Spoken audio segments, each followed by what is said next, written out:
আসসালামু আলাইকুম ডাক্তার জাকির নায়েক। আমার নাম জিয়াউল্লাহ, আমি একজন শ্রমিক। আমার দুটো প্রশ্ন। প্রথমে আমি বলছি আমি আপনাকে ভালোবাসি, কারণ যেভাবে আপনি ইসলাম বিষয়ে কথা বলেন সেটা অসাধারণ, খুবই চমৎকার।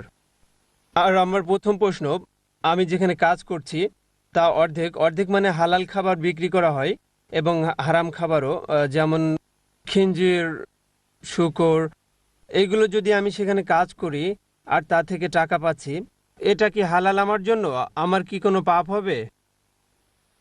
দ্বিতীয় প্রশ্ন হলো, কারণ যখন আমি আপনার লেকচার দেখি আমি মনে মনে দোয়া করি যখন আপনার দেখা সরাসরি পাবো আমি কোলাকুলি করব। আমি কি মঞ্চে এসে আপনার সাথে কোলাকুলি করব একবার?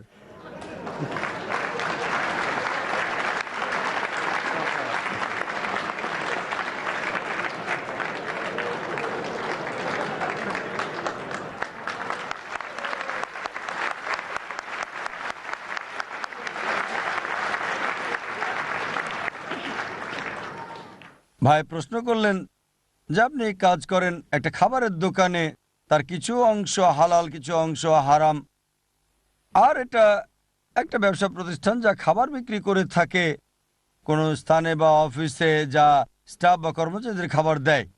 এটা কি না না, অফিস? এটা একটা দোকান। আচ্ছা, আপনি দোকানে কাজ করছেন, হারাম হালাল সব খাবারই আপনারা বিক্রি করেন। যদি হারাম খাদ্যের পরিমাণটা কম হয়, যেমন হতে পারে অল্প পরিমাণ হারাম খাদ্য, হয়তো 1% বা 2%, তাহলে করতে পারেন। কিন্তু হারামের পরিমাণটা যদি বেশি হয়ে যায় তখন আর কাজ করতে পারবেন না, এটা হারাম। মদের দোকানে কাজ করতে পারবেন না, শুকর বিক্রি হয় এমন দোকানে কাজ করতে পারবেন না। যদি 5 স্টার হোটেলে কাজ করেন, যার আবাসিক ব্যবস্থা আছে, সবকিছু আলাদা, আর খাবারটা তাদের আয়ের সামান্য একটা অংশ, সেই খাবারের 50% হারাম, তাহলে 5 স্টারে কাজ করতে পারেন। যাদের মূল ইনকামটা হয় আবাসিক ব্যবস্থা থেকে, একটা অংশ খাবার, সে অংশে শুকর হারাম, মদ হারাম ইত্যাদি, সেক্ষেত্রে হয়তো কাজ করার অনুমতি আছে।